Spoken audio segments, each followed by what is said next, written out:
to do is spend upstream. Spend before the diseases happen. Just to give you the idea, for every dollar we spend downstream, let's say take two countries. For example, any Scandinavian country, French, or if we take two countries, every dollar we spend downstream, they spend $2 upstream. A lot of money is spent to prevent downstream. And if it happens, they take care of it. Every dollar we spend downstream, we spend only 55 cents to 90 cents upstream. So we don't spend enough and let it happen in downstream and then say, hey, we'll fix you. So that's the first topic. That our system, we spend a lot of money, but it's focused on the wrong area, I feel. And because of that, the second issue I'd like to share with you, which as you mentioned, the article we wrote, Alzheimer's Association, Brianna and I wrote together about why is dementia twice more common amongst African Americans. Twice more common. There are multiple reasons. The three main reasons are, it's not their genes. It's because of African American Black community tends to have more chronic conditions. Chronic conditions like diabetes, uncontrolled, hypertension, it is uncontrolled, obesity, and stroke. So a lot more common of these four conditions, which tend to cause vascular dementia.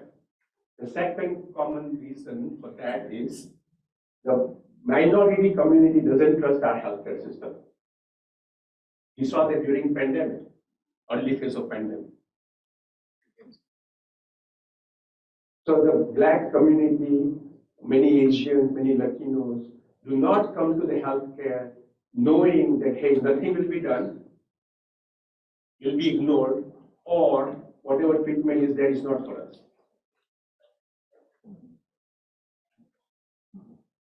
So in general, everybody put America together, we take about 3 years between the early onset of memory loss and the diagnosis. 3 years. So somebody complains something or somebody notices, hey, mom is not preparing the same food, same Thanksgiving dinner she did last year.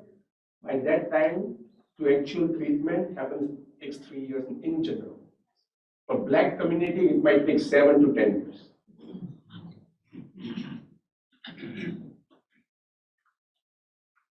And the third top reason why dementia is twice more common in Black compared to Caucasian is the social determinants of health.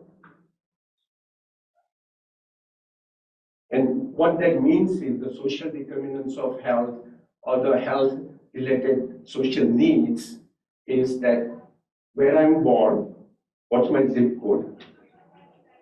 Okay, tell me, just by guess number, between the richest zip code of Kansas City or Atlanta or Chicago, richest zip code and the poorest zip code of the same city, what might be the life difference? 7 to 12 years. Two people born in the same city, whether it's Kansas, and it actually happens in Des Moines also. So I live in the rich zip code 50325, Clive.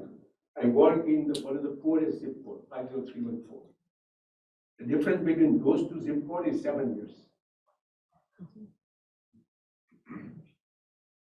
A child who is born yesterday in Clive, but if the same child born here in 503, they would have 7 years of gap. Because education might not be the same. They might not go to Valley and go higher up. They might go to North and not finish.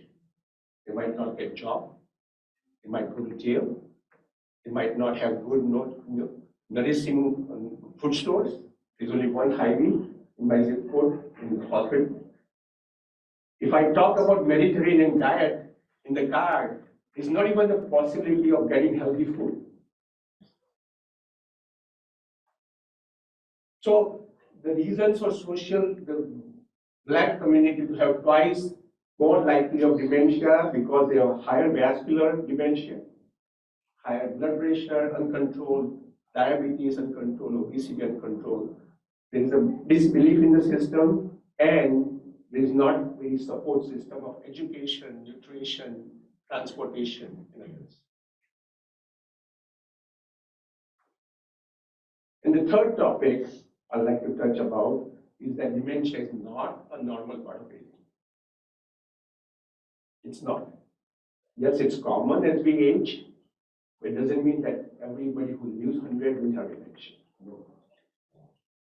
Studies after studies, especially the card which I showed you, if you turn around on this side and look at this, and sorry Norma, I don't have the card for you, but so we can send the electronic version then.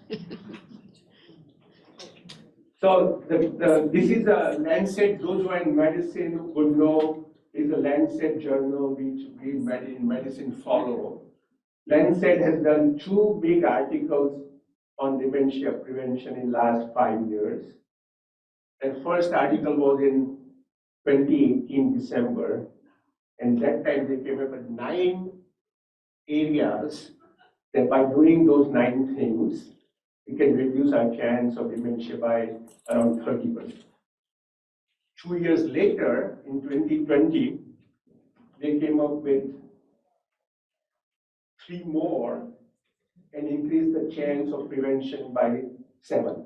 So the card says, as you can see, that if we can do 12 things in our life, and I'll go through them, there is a potential that we can reduce chance of dementia by 40%, or reduce or make it longer, or maybe even reverse some cases. This doesn't prove 100% that if this was all taken care of, it doesn't give a guarantee there will be no dementia, it reduces the chance by 40%. So what are these points? Start with education. It's like 401, it's like 457, it's like my iPods. That we have to invest in our finance early on to get return long term. And you all have probably enough at retirement because it happened, you invested long time ago. Same thing applies to brain. You have to invest early on, finish the high school degree, go to college, or continue to study to have the brain cells, the neurons, grow and multiply. Because unlike when I went to medical school, we were taught that brain is a fixed organ. It doesn't grow, doesn't form any new cells. That's not true anymore. Every day we live till the age of 100 and beyond, brain has capacity to form new cells and new connections. So based on that, education, hearing loss.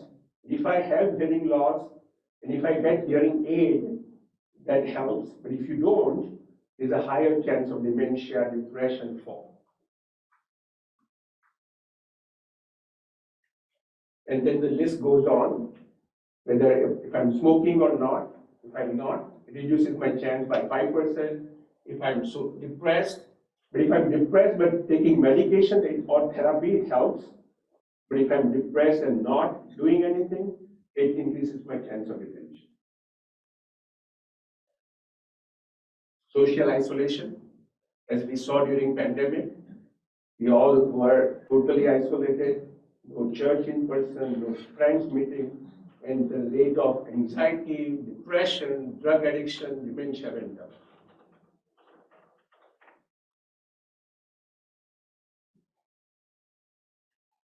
The other things make sense. Physical activity, controlling our blood pressure, controlling diabetes, doing appropriate things, alcohol content, how much we drink. The new one are air pollution.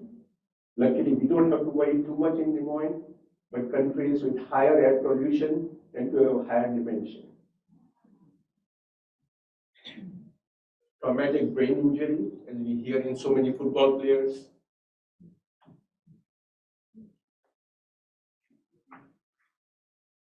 So I can go on talking on these three topics till probably the church can close. But instead of doing that, I'll pause and see if any questions you have. And doesn't have to be only on these three topics. I can talk about any other health related if you want. Thank you.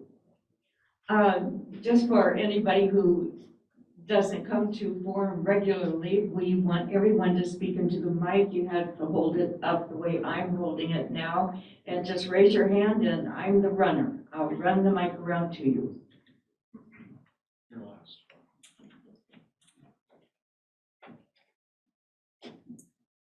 Hello, on this sheet that we're just looking at, down at the bottom it says medication management, over-the-counter medications to watch. What does that mean? Are they good or are they bad? No, good questions. The question is about what is the connection between medications in general and memory and dementia. So these are the lists you want to avoid on regular basis. Let me just broaden the topic. So what happens with our memory is that we need a chemical in our brain called acetylcholine. Forget the name, don't worry. Acetylcholine is the chemical we need to form new memories. Reason, hopefully you remember me that there was a guy named Dr. Shah came and talked to us today because there is a chemical in your brain, acetylcholine. There are many drugs, both prescription and over the counter, which are anti-choline. They take away my acetylcholine. Benadryl being one of the most common culprits. Which one? Benadryl. Benadryl. So if I take Benadryl every night to go to bed and sleep, over years, it will work on my brain to get rid of that chemical acetylcholine. So it's called anti-cholinergic drug. So my suggestion to all of us, that this list is very short, but when you go home, make a list of all your medications, prescription, over-the-counter, any herbal products, anything you might take from your neighbor once in a while when you're partying together. So make a list of all the drugs. On second column, make a list. Why should I take this? You might not know, you might know. I'm taking this because of my blood pressure. I'm taking this because of my diabetes, because of my joint pain. Make a list. And then put another column and go to your pharmacist or go to your doctor and say, hey, are any of these drugs not good for my memory? And if so, is there any replacement? Or if so, what can I do about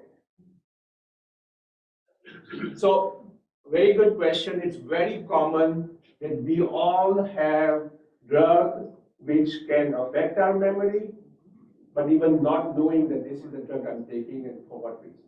So many of my friends, my patients tell me, oh, I've been taking this stomach pill for acidity, which I saw your list, and should I take it? So why were you even given? Oh, I don't know. I had surgery about 6 years ago, and after the surgery, I've been taking it. Yeah, after the surgery, give it. After surgery, if you're not eating, you want to make sure that you don't get ulcer or acidity. But then once you start eating, you should stop it. So good question. Thank you. So this is the list you want to avoid. Along that line, we see a lot of commercials and advertisements for things for over-the-counter stuff to help memory. Can you speak to that? Yeah, it's a huge, as you know, it's a huge industry because it's a huge worry. As we grow and age, we all have something we forget. When I go down, I'll have to think about, am I parked on the left side of the exit or right side? That's not. If you tell me today, and if you're new to me, and you say, hey, I'm Diana, and then you meet me in a week, I might forget your name. So that's normal. But what this industry is doing, it's capturing on that, along with capturing reality, that some people are getting dementia, whether it's Bruce Willis or somebody else. So they market this new drug at between 6 and 9, and they are tired. They say, God, I forgot what I was supposed to do. And boom, comes up, oh, take prevention. And it works. And they put 1999, and you'll get 3 months supply. So my general answer is many things are not well proven. When I say not well proven, is in the scientific way. Can it work? It might work, but I can't guarantee that it's working the way I understand how it should work. So there are many, there's a huperazine A, there's different types of ginkgo, there is neutrogene, there is a privagen, there's a fish oil, there's a lot of things available which they can. And what happened in 1986 or 87, FDA lost the control over supplemental industry. Unlike the drug industry, they control the drug industry. There's no control over over-the-counter industry. I can put anything I feel appropriate and call it that this will help. This is Dr. Shah or Yogi's medicine, and this will help your memory. I don't have to prove what it is.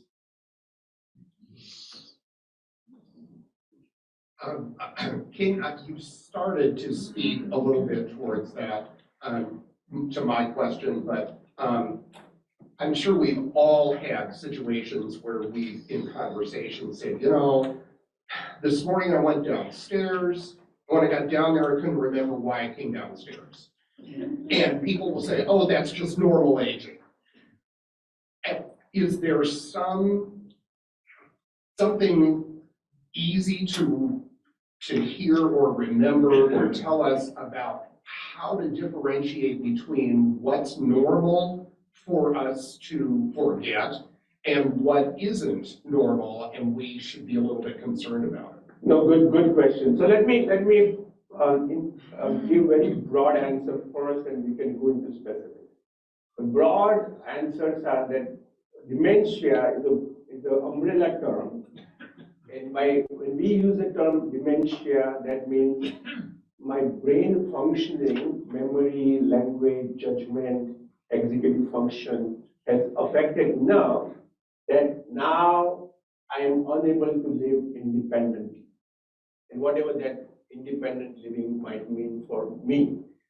For some, it might be unable to drive, some it might be unable to cook properly or cause burns or fires. For some, it's unable to do finance if they were doing finance.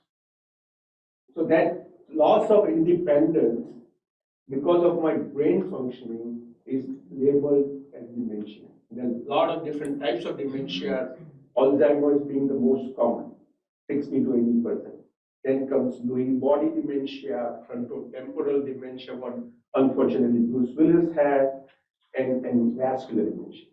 The stage before that dementia is called mild cognitive impairment, or MCI. Even though it's called mild cognitive impairment has happened enough, which is not normal. There's impairment, but it's not enough to lose my independence. I can still drive, I can still come to the church here, but it might take me 2 or 3 extra turns. I might go to somewhere else, near Broadlawn, say, no, I'm supposed to come here, and say, okay, I'll come here. So I don't get totally lost and go to Kansas City, but it's happened.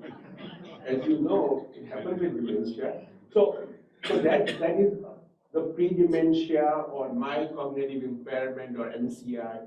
And this is the stage we want to pick up as many as possible, as early as possible, because this is the time when we can apply and make real change. And even the new medications we have heard about, the lecanemab, we just got approved, IV therapy, it is approved for this MCI stage. So to your question, Mike, is, so how do I differentiate just forgetting name of somebody or I went to this room and I don't know, or where my car is. So those are normal aging. It's like joint, correct? Some after at 30, I was able to walk faster and run faster. All of us at 60, that speed slows down. It hurts more, but I'm still able to walk and run. So what is not, there's a list of things which is normal aging and list which is pre or MCI. MCI would be enough change which other people are noticing, friends are noticing, but I'm still able to function well. It might be well. So thank you. Thank you. We used to live on the south side and our zip code was 50315. We had to pay more for our Blue Cross Blue Shield insurance than when we moved to a different zip code. Wow. I know. I did not realize that. I did not know that. I think they have stopped that now because I questioned when we moved. The other thing is, everything on here, we took a class at the YMCA, Dr. Patricia Quinless. Yep. And it is called Unleashing Your Brain Fitness, and it is a 10-week course, and it is worth everything. You have one-on-ones with a pharmacist, a social coach, help me, Tom, what were the other ones? Yeah. See, I'm already forgetting. A nutritionist, Yeah. and they were all one-on-one.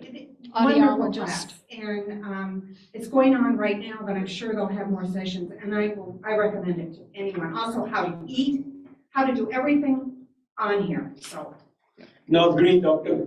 Patty Quinless and I have worked together for many years. When she was the medical director at the Iowa Department of Public Health. Yes.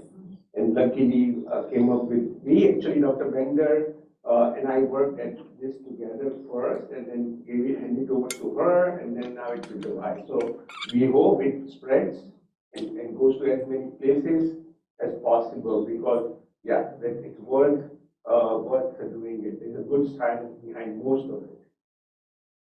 Thank you, Yogi, for being with us today. Two-part question. One, is there any family heritage to people getting following generations? If your parents or grandparents have had, is there? And the second, is there anything going on at the FDA right now about new drugs that are being studied for helping this issue? So John, yes, the one, fortunately, yes, there are genes which affects few families, but fortunately it's a very small percent of people getting affected. Less than 1.5, less than 2% of the world have some kind of familial direct gene which can affect my protein in the brain. So that's a very small, but yes, there is genetic component. But most of the time, it's younger patients in their 50s and 40s and 50s rather than 60 and older.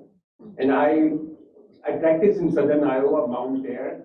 We did have one family where most of the family members would have dementia in their 40s and 50s. But it's a very small group.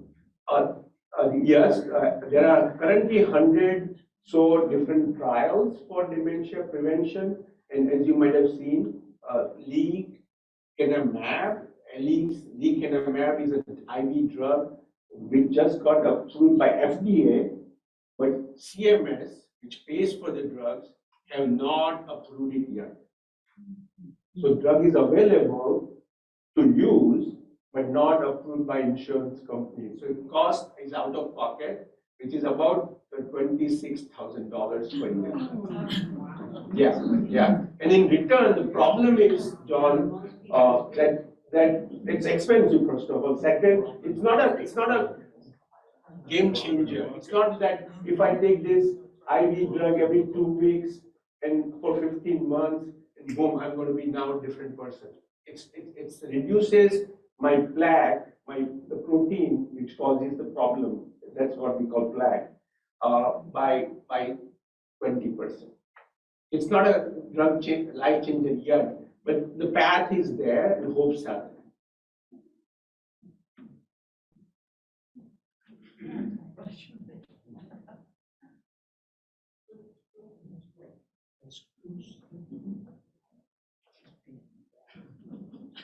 I find But, the, and Phil next, please, because he's right in front of me. And says, am I not high enough? Am I short enough? Nobody sees my hand.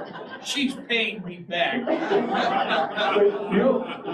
I don't, you are next, Phil. You are next. I noticed on the eat well part of this that I don't eat any of those things. And matter of fact, I don't even care for any of those foods. So I'm not sure what to do about this. But I do have a question about sugar and salt, and if they have any indicators in dementia and those kinds of things. First of all, you don't have to care for any of this. These are just suggestions. Whatever works for you works. If it's working, keeping you overall healthy, keeping you feeling, hey, I'm living my life, you're good. So don't worry, don't change anything. What the connection between salt and sugar separately, but salt is the only proven treatment, to your question, John, the only proven treatment for dementia today is controlling my blood pressure properly. Let me repeat this. If you have high blood pressure, please take your medications or do your lifestyle, including reduction of salt, because that's the only proven treatment. If I can control my blood pressure, it will reduce my chance of stroke, it will reduce my chance of heart disease, kidney disease, and dementia, which is not well known. We doctors don't connect that, but there's a good connection. So, if part of your blood pressure issue is because of high salt, which usually is, not every time, usually is, it's worth reducing your salt. That's one. The sugar, again, similar. If you have high uncontrolled blood sugars, then it's worth it. If you're not, I would say not worry. A lot of books on low sugar and dementia. It works for some, but you don't have to change if you don't need to.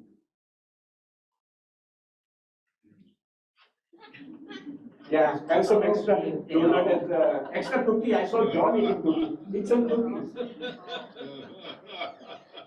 Have one for me. First things first. You got your chance? Yeah, well, the first one you Don't said. give mic away now. Hold the mic. Oh, well, you mentioned high blood pressure. Give me a number. Yeah, good point. So the numbers would vary. And I'm not being political because it varies on many factors, including age. I would feel comfortable in general for all of us to be 140 and 85 or below. Doesn't mean that's the number might work for somebody. Somebody might feel dizzy because they used to run 180 and 100 and suddenly I'm 140 and so, but that's the common number I would feel comfortable. Okay. Now, the other question that I really wanted the mic for was less education. It is the only one out of that entire list that is not physical. I mean, it is truly a, what is it? Education is something that we all either get or don't get. So tell me how that one is fitting in here. So Phil, that's a good question. I think it should change. Instead of education, we should relabel as learning process. So even if I, let's say, dropped out of high school for some reason, and that happened to many of us. But if I continue to keep learning something new, that I would consider as education. So high school is, yes, having college, having graduation, having PhD is great. That way I'm putting a lot of my new selves early on. But for some reason, if I didn't get that chance, and if I continue to learn, whether it's a piano, new language, or reading, I just met in the parking lot, the reason I came with Bryce Oakley, and Bryce is 83, 84, and he walks so fast, and you probably know Bryce. And looks, I said, Bryce, what's your secret? He said, I continue to learn, read a lot, I'm in the chorus. So instead of just education is a degree, it should be lifelong learning. And which luckily you are all doing it now. We have raised society in Drake that has some kind of learning process, something new, which is challenge to the brain. Just like biceps, correct? Use it or lose it, we call. If I don't use my muscle after fracture, it's going to get weaker. Same thing applies to our brain connection. So, is it mild cognitive Impairment. impairment when you cannot think of words that should be so familiar and so on? Yeah, so it's happening to all of us, and I'm part of that. So common words or name of drugs or something, if we don't use it frequent enough, then it's easy to forget.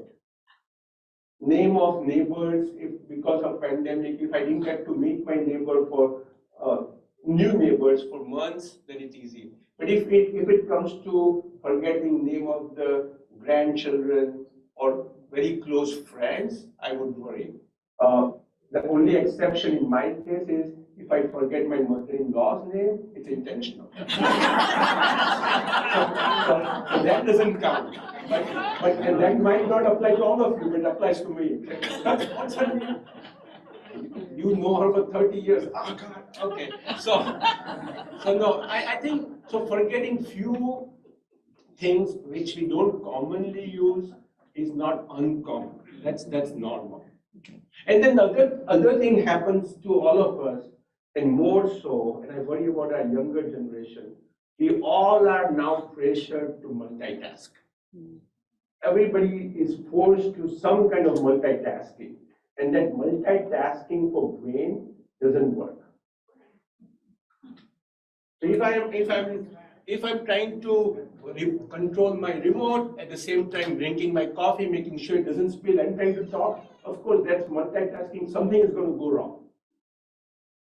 So minimizing multitasking, and I don't even know where to start. On medication, I know where to start. Hey, don't take this diphenhydramine or Benadryl. Multitasking has become so common. My kids are listening to some kind of music, reading, or talking to their friends. I say, how can you even do? So point being, so that then it takes away my parts of my memory. As a member of the 1619 Healthcare Committee, I would like to talk a little bit about what people in the room can do about the healthcare disparity and working with the zip code that you identified. Yeah, so as you know, the issue is very deep. Meaning the health disparities between the rich amongst us and the not so is huge, not just in number of years, but in the quality of life, and then in my case, in dementia.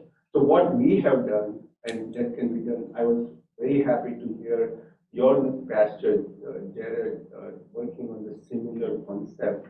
We luckily got connected with the Black Church, Corinthian Baptist Church, not connected formally, but medically, to see how can health community, Broadlawn, work with the faith-based communities, Corinthian, to work on dementia information, dementia identification, and then dementia reduction and treatment.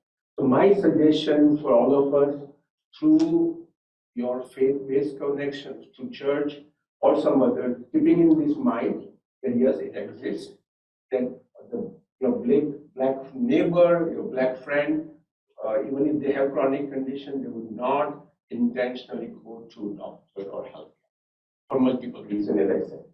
So maybe asking if you see and notice that, hey, Mary, you have not the same, your house is not as clean as before, there are some things I worry about. Have you seen your doctor? Even that simple question as a friend might help. If not, formally, churches working together. I would love to have our communities, our churches, putting that topic of say, hey, we all recognize that yes, our minority neighbors have a health disparity.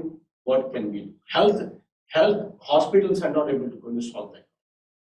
The reason we took the vaccines from Broadlands as soon as it came to black churches and not did ask them to come to us, knowing that if we offered free vaccination on Broadlands campus, they're not going to come. And when we offered there were all 1,000 people were there in line to take the vaccine. Right. On their terms. On their terms. Oh, on that, exactly. On that term, with confidence, hey, if it is stamp of approval from the church, it should be approved. Very wise. Lucky, got lucky. I have a couple questions about Broadlands Hospital in general. One is, I like Broadlands Hospital. I like the kind of delivery of service that they give, and I've started going to Broadlands. I'm getting my new hearing aids from Broadlands. Then I think about, I can afford to go someplace else. And then somebody at Broadlands said, but I don't mind you coming because we can get your insurance. So where do you stand on that issue?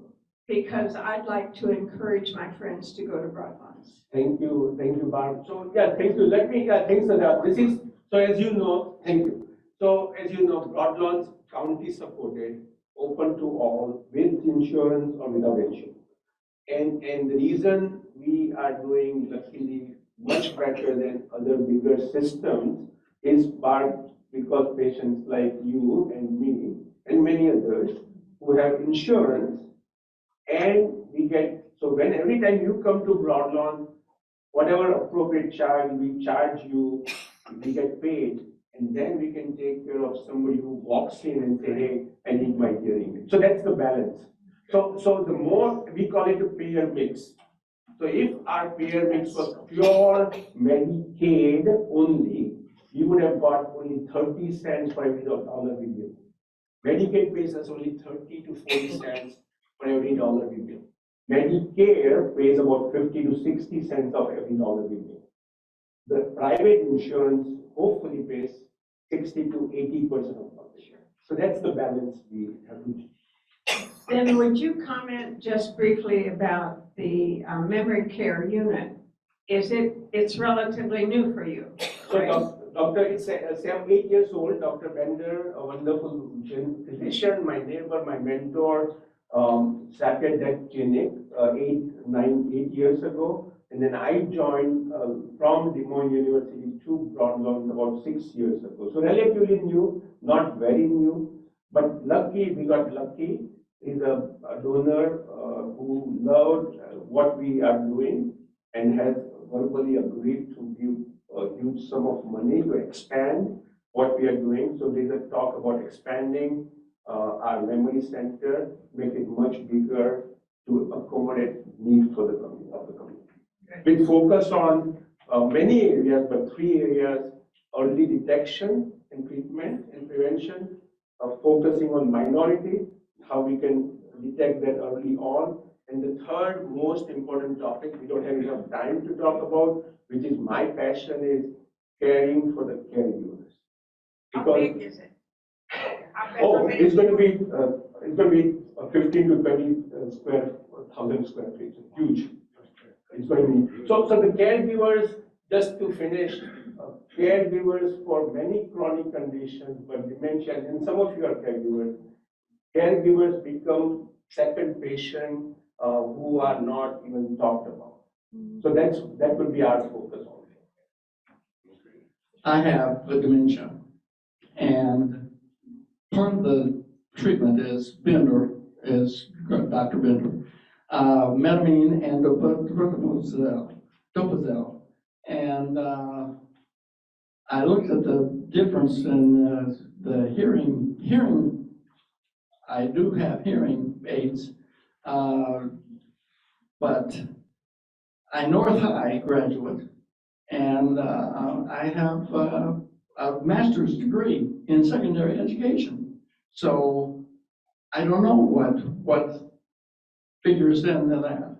No, you're right. So as I said, that yes, these are the one we can all do to hopefully prevent, but doesn't, or reduce our chance, but doesn't mean that it will be 100% proof.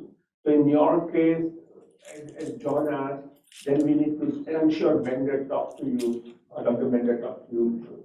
Is it, what was the, is there any connection with something else? Is there how strong is your family history? Even though it's not genetic, how strong is your family history on mother's side and father's side and others? So yeah, you did everything right based on this current knowledge, and unfortunately still, but the advantage you might have is if you didn't have the hearing aid, didn't have the master, you could have, I don't know your brain anatomy, you could have more pathology than what you have now.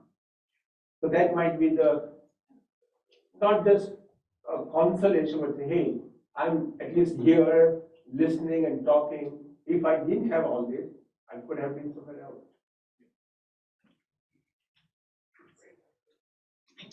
Yeah, Dr. Shaw, thank you so much for coming. And this question might be unfair in the light of the time, but can you summarize very quickly what changes, like in public policy, you would like to see with regard to the medical care of African Americans? No, that's a good question. That's a good question. Let me summarize in two points. One, I would say we need to, and I mentioned this to the second gentleman when he came here. We need to invest a lot more in upstream in our social structure. Instead of 55 cents over 10 years, we need to make it $1.50 or close to $2. So that's one. And somehow this topic of universal health care, we need to always keep in mind, because without that, we'll have 30 to 40 million Americans without uninsured and go through the cracks and wait till something happens and come to our emergency. So those are the two hot topics. Thank you. We are going to have to break formally. I don't know if you have any time to hang around. The questions are endless. Thank you so much for being here.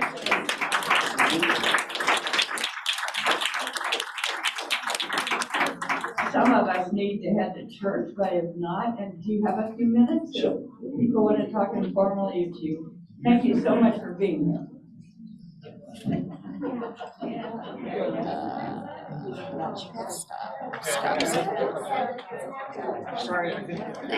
you. Thank you very much.